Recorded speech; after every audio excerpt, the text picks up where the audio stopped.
গুরু বৈষ্ণব ভগবান তিনেরও স্মরণ, তিনের স্মরণ করলে হয় বিঘ্ন বিনাশন। এই বিঘ্নটা কিসের বিঘ্ন? সাংসারিক বিঘ্ন না, ভগবত ভজনের বাধা যেখানে আসে সেই বাধা থেকে নিষ্কৃতি দেবার নাম বিঘ্ন। কেন এইগুলো বিঘ্ন নয়, দুঃখ কষ্ট জ্বালা এগুলো বিঘ্ন নয়। বিঘ্ন কোনগুলো? তুমি ভজন করতে বসেছ, ভজনে বাধা আসছে, এই ভজনের বাধা নিবৃত্তি করেন, প্রেরণা যোগায়। বৃন্দাবনের চাকলেশ্বরে কৃষ্ণদাস বাবাজি মহারাজ তিনি যখন ভজনে বসছেন, ভজন হচ্ছে না, চিন্তন করলেন, ছয় গোস্বামীর অন্যতম সনাতন গোস্বামী পাদের কথা চিন্তা করলেন। চিন্তন করছেন, সনাতন গোস্বামী পাদ স্মরণে এলেন।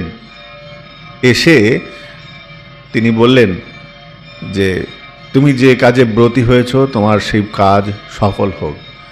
বলার সঙ্গে সঙ্গেই এতক্ষণ মনটা যে চঞ্চল ছিল সেই চঞ্চলতা মুহূর্তের মধ্যে দ্রবীভূত হয়ে গেল। কোথায় হারিয়ে গেল?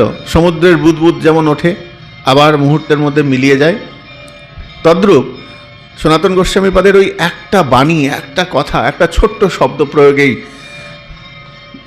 কৃষ্ণদাস বাবাজি মহারাজের তার ওই অনুভবটা চলে এলো।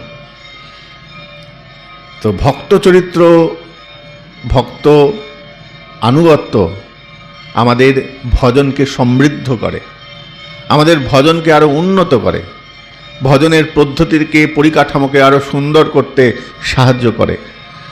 সাধকের কাছে গেলে, আমরা যখন কোনো ভক্তের কাছে যাই তখন আমরা কেমনভাবে যাব না, আমরা যাব আমাদের ভুল ত্রুটিগুলো তিনি যেন দেখে ওই কাঁটারূপী যে ক্রিয়াগুলো আছে সেগুলোকে তিনি কর্তন করবেন, ছেদন করবেন।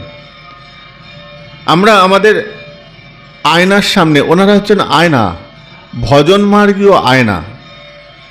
আমার কোথায় ভুল হচ্ছে, আমার কোথায় ত্রুটি হচ্ছে, আমি তো আমার নিজের ভুল বুঝতে পারছি না।